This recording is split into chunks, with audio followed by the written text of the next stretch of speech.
Bonsoir à tous, bienvenue dans le forum de Girondin TV. On est ravis de vous accueillir et de passer ces 35 minutes en votre compagnie. En compagnie ce soir, sous vos applaudissements, s'il vous plaît, Denis Grandjou, RTL. Salut Denis. Bonjour à tous. Et quand je dis RTL, je ne vous réduis pas juste à ce statut ou à cette marque. Vous êtes plus que... Ah mais c'est bien RTL, moi j'aime bien. Mais je dis pas le contraire.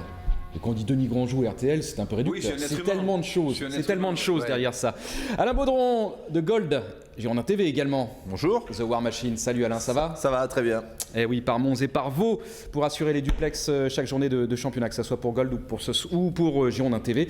Et on va vous retrouver d'ailleurs dans quelques jours. À Amiens. Amiens, exactement. On va en parler. De quoi allons-nous parler, justement, dans cette émission de la 12e journée Bordeaux-Toulouse. On va revenir quelques instants sur cette rencontre. Et puis, une belle histoire aussi, au-delà de la victoire. C'est le but de Marc Planus. On en parlera dans cette émission. 13e journée, on va se projeter donc sur ce Lens-Bordeaux qui va se jouer à Amiens. On verra aussi le tableau des confrontations de cette 13e journée. Et puis, petit aparté, Lens aussi, où on a appris cette semaine que l'actionnaire de Lens allait mettre 2 500 000 € dans le club. À quoi ça va servir ? Peut-être, pourquoi pas, à embaucher définitivement ou à recruter définitivement Landry Guémot, qui s'entraîne toujours avec Lens, l'ancien Girondin. Le tirage au sort de la Coupe de la Ligue, ça sera Lille pour Bordeaux. On verra également les autres confrontations. On s'interrogera, est-ce que c'est un bon tirage ? Un petit mot tout de suite ? Pas forcément, hein. Déjà parce que c'est à l'extérieur ? Aujourd'hui, je dirais que c'est un bon tirage, puisqu'on est devant eux au classement. Mais dans un mois, pas sûr.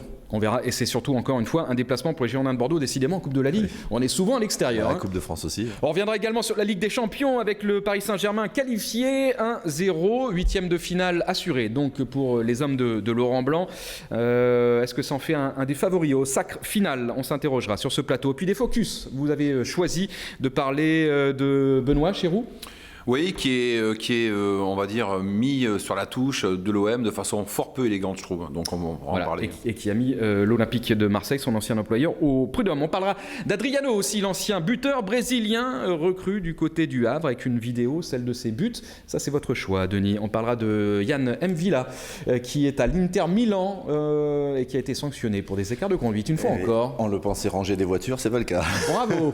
On vous expliquera pourquoi cette formule. On parlera du talon d'Ibrahimovic, qui pourrait jouer face à Marseille dans une dizaine de jours.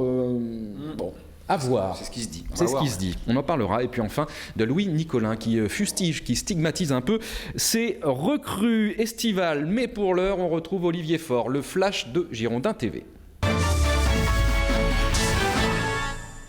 Bonjour Emmanuel, bonjour à tous, ravi de vous retrouver pour les toutes dernières infos des Girondins de Bordeaux avec le dernier entraînement à huis clos ce vendredi matin pour les hommes de Willy Sagnol avant de décoller pour Amiens, 13e journée de Ligue 1. Les Girondins affrontent Lens ce samedi à 17h. La rencontre se jouera donc à Amiens, je l'ai dit, mais à guichet fermé. Sané, Ilori, CV, Jussier et Pelnard sont toujours blessés.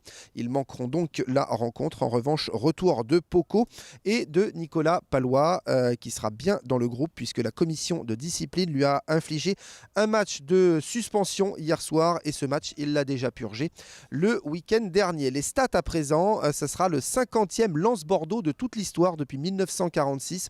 Il y a eu donc 49 matchs pour l'instant, seulement 10 victoires bordelaises, 16 matchs nuls et 23 défaites. L'arbitre de la rencontre, ce sera monsieur Mickaël Lesage.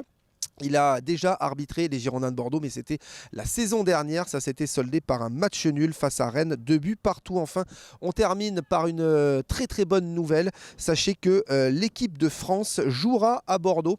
Ce sera le 9 ou 10 juin prochain, quelques jours après l'inauguration du nouveau stade. Voilà pour les dernières nouvelles, Emmanuel.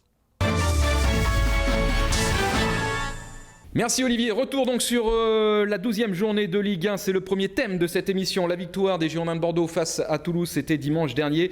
On va regarder tout de suite le classement issu de cette 12e journée pour les Girondins de Bordeaux. Belle opération de la 6e à la 4e place.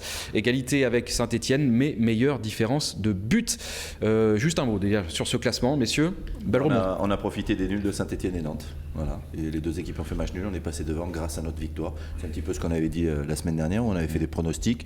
Moi, je pensais que Saint-Etienne gagnerait à Lille. Bon, ils l'ont pas fait. Nantes aussi contre Rennes. Voilà, on profite, tant mieux. Mais bon, c'est tellement serré. C'est qu'un jour, on peut être 6e ou 8e et le lendemain, 4e.